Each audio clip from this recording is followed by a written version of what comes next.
नमस्कार मित्रांनो, एका नव्या व्हिडिओमध्ये मी तुमचं सर्वांचं स्वागत करतो। मागचा जो व्हिडिओ होता त्याच्यामध्ये आपण शेतामध्ये जाणारे रस्त्यांचे प्रकार आपण पाहिलेले होते।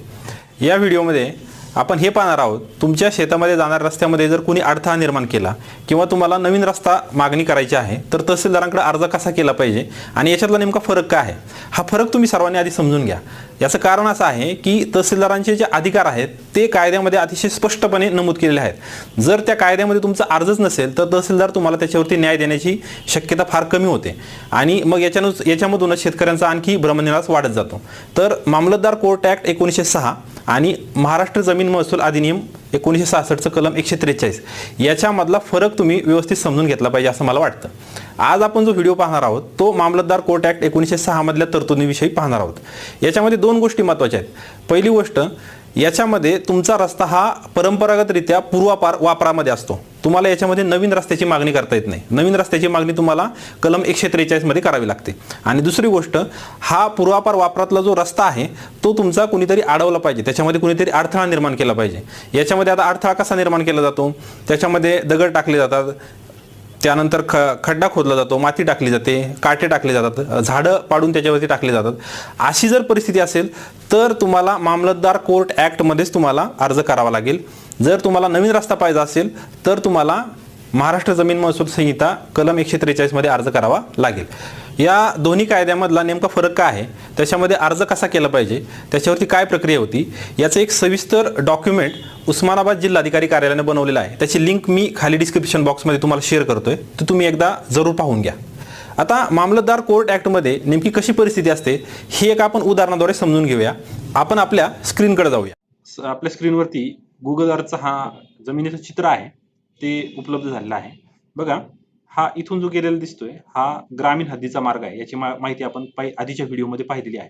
त्यानंतर ह्या ग्रामीण हद्दीच्या मार्गाला जोडणारा हा जो दिसतोय हा या ठिकाणाहून इथं आलेला हा जो आहे हा शेतातील जाण्याचा गाडी मार्ग आहे।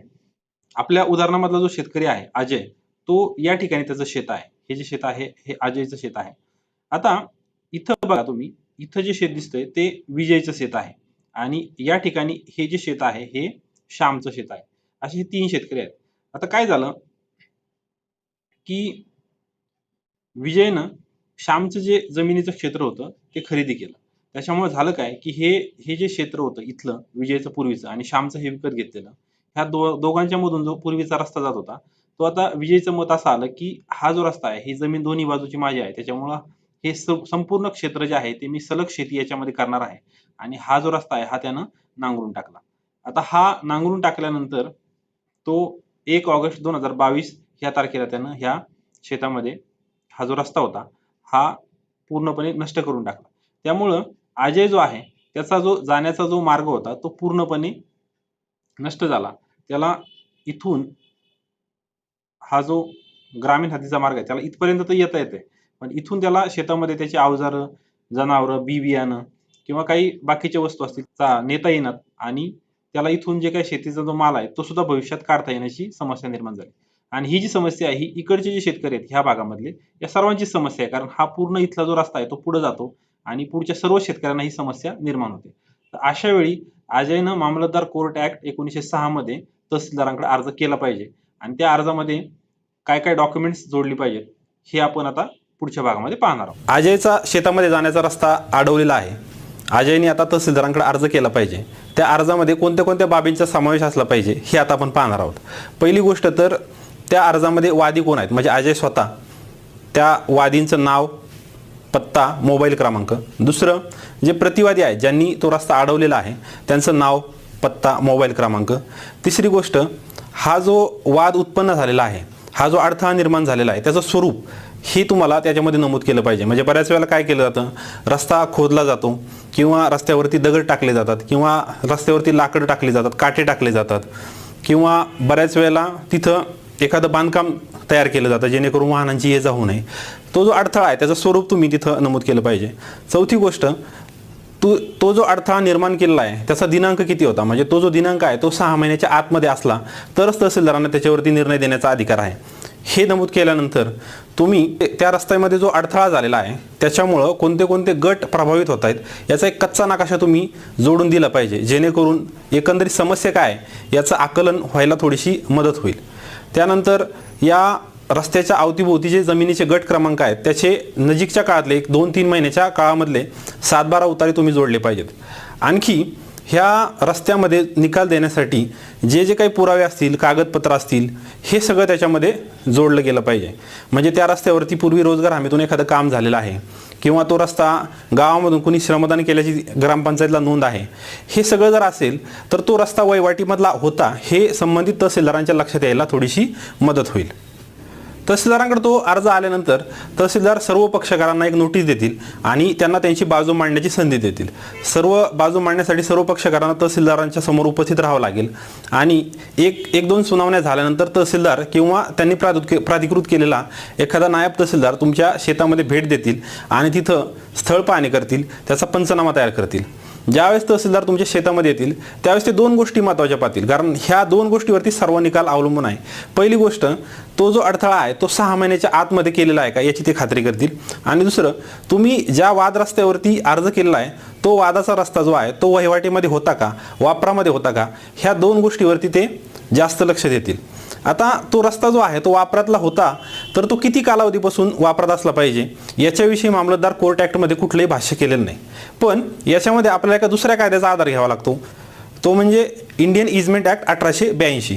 ह्या इंडियन इजमेंट ॲक्ट 1882च्या कलम 15 मध्ये काय म्हटलेलं आहे की एखादा रस्ता किंवा एखादी जागा जर कुठलाही खंड न पडता 20 वर्षापर्यंत सलगपणे वापरात असेल तर तो जो वापरकर्ता आहे त्या जागेवरचा जो वापराचा हक्क असतो तो त्याचा निरपवाद असा हक्क असतो. म्हणजे त्याच्यामध्ये त्याला कुठलाही आक्षेप न घेता तो जो हक्क आहे तो त्याला तसाच पुढं वापरता येतो. म्हणजे हा परंपरागत एक हक्क त्याला प्राप्त होतो. तर याच्यामध्ये तहसीलदारांनी अगदीच 20 वर्षापर्यंत गेलं पाहिजे असं काही नाही आहे. तहसीलदारांची जर खात्री झाली की हा रस्ता 15 वर्षापासून 10 वर्षापासून वापरात आहे आणि हा रस्ता अडवल्यामुळं फार मोठ्या शेतकऱ्यांचं याच्यामध्ये नुकसान होते तर ते अगदी त्या कलमाला स्टिकच राहतील असं काही नाही. त्यांचं स्वतःचं डिस्क्रिप्शन वापरून तो रस्ता वापरात आहे असं नमूद करून तो रस्ता खुला करण्याचे आदेशसुद्धा ते देऊ शकतात. स्थळ पाहणी करताना तहसीलदार तिथल्या आजूबाजूच्या शेतकऱ्यांचा जबाब नोंदवून घेऊ शकतील, तिथले जे ज्येष्ठ शेतकरी आहेत त्यांच्याकडून माहिती घेऊ शकतील आणि तसा जो जबाब आहे तो लेखी नोंदवून घेतील, सर्वांच्या समक्ष तो नोंदवून घेतील आणि तो त्याचा स्थळ पंचनामा ते तयार करतील.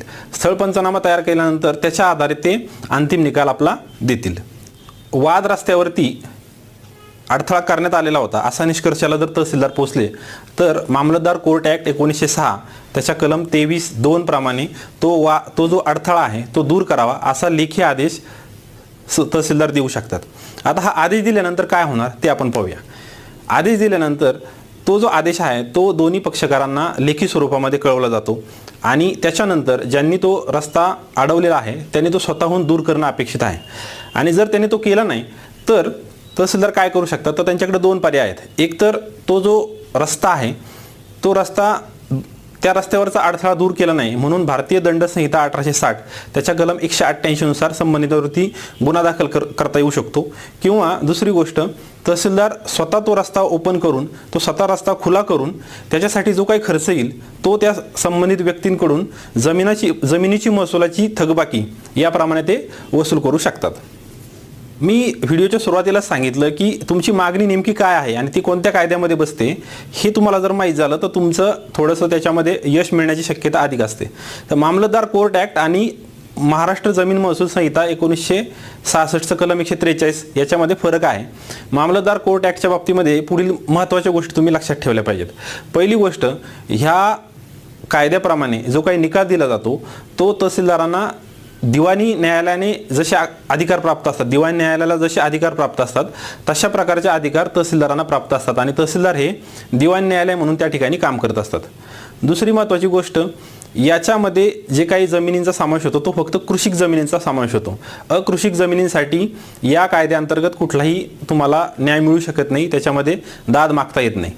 तिसरी गोष्ट, तहसीलदाराने जो निकाल दिलेला आहे तो जवळजवळ अंतिम असतो, म्हणजे याच्यावरती तुम्हाला अपील करता येत नाही। या निकालावरती जिल्हाधिकाऱ्यांकडे फक्त पुनर्विलोकनाचा अर्ज करता येतो। त्याच्यामध्ये पुनर्विलोकनामध्ये फक्त तहसीलदाराने जी प्रक्रिया केलेली आहे ती व्यवस्थित पार पाडली आहे की नाही हे पाहिलं जातं। आता महाराष्ट्रामध्ये बऱ्याच जिल्ह्यांमध्ये हे जे जिल्हाधिकाऱ्यांचे अधिकार आहेत हे प्रांताधिकाऱ्यांना किंवा उपविभागीय अधिकाऱ्यांना वर्ग करण्यात आलेले आहेत, कारण जिल्हाधिकाऱ्यांच्या कार्यबाहुल्यामुळे त्यांना हे सगळे आदेश स्वतः पुनर्विलोकन करणं शक्य होईल अशी स्थिती बऱ्याच जिल्ह्यांमध्ये नसते। त्यामुळे बहुसंख्य ठिकाणी हे जे अधिकार आहेत हे प्रांताधिकाऱ्यांकडे वर्ग करण्यात आलेले आहेत। प्रांताधिकाऱ्यांचा जर निर्णय तुम्हाला मान्य नसेल तर जो व्यथित पक्षकार आहे त्याला याच्यानंतर थेट हायकोर्टमध्ये रिट पिटिशन दाखल करण्याचा अधिकार प्राप्त होतो। कारण बघा हे असं का केलेलं आहे याच्यावरती अपील ठेवलेलं नाही, कारण त्यावेळेस लक्षात आलं होतं की हे जे वाद आहेत हे तात्काळ सोडवले पाहिजेत आणि एकदा जर वाद एखादा मिटला तर तो वर्षानुवर्ष वरिष्ठ न्यायालयामध्ये प्रलंबित राहता कामा नये। त्यामुळं तहसीलदारांच्या लेवललाच हे वाद मिटावेत ही याच्या मागची भूमिका आहे। पुढचा एक महत्त्वाचा भाग म्हणजे मामलतदार कोर्ट ॲक्टमध्ये जर तुम्ही रस्ता अडवला असेल, त्या रस्ता अडवल्याच्या वादाविरुद्ध तक्रार केली असेल तर संबंधित शेतकरी अशी भूमिका घेऊ शकत नाही की ज्यांनी तुमच्याकडे तक्रार केलेली आहे त्यांना पर्यायी रस्ता उपलब्ध आहे त्यांनी त्या रस्त्याने जावं, असा याच्यामध्ये प्रोव्हिजन नाही।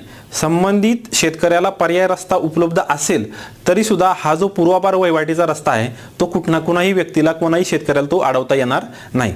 मला असं वाटतं की मामलतदार कोर्ट ॲक्ट 1906 याच्यामध्ये ज्या काही कायदेशीर बाबी आहेत, अर्ज कसा करायचा, त्याच्यावरती तहसीलदार काय प्रक्रिया करतील, निकाल दिल्यानंतर तो रस्ता खुला करण्याची काय प्रक्रिया आहे, या सगळ्याविषयी तुम्हाला सविस्तर माहिती मिळाली असेल। पुढच्या भागामध्ये आपण शेतीमध्ये जाण्यासाठी रस्ताच उपलब्ध नसेल, तुम्ही पूर्णपणे लँडलॉक झालेले आहात, तुम्हाला कुठल्याही बाजूने रस्ता नाही आहे, तर तहसीलदारांकडे कोणत्या फॉर्मॅटमध्ये अर्ज केला पाहिजे आणि त्यांना नेमके कोणते अधिकार आहेत हे आपण विस्तारानं पाहणार आहोत। हा व्हिडिओ तुमच्या जास्तीत जास्त शेतकरी मित्रांपर्यंत शेअर करा, जेणेकरून त्यांना त्यांचे अधिकार काय आहेत आणि नेमकं कोणत्या कायद्यामध्ये आपण मागणी केली पाहिजे, आपले हक्क कोणता आहे, आपले अधिकार काय आहेत आणि त्याला अनुसरून कोणता कायदा आहे याच्यामध्ये अधिक स्पष्टता येऊ शकेल। धन्यवाद।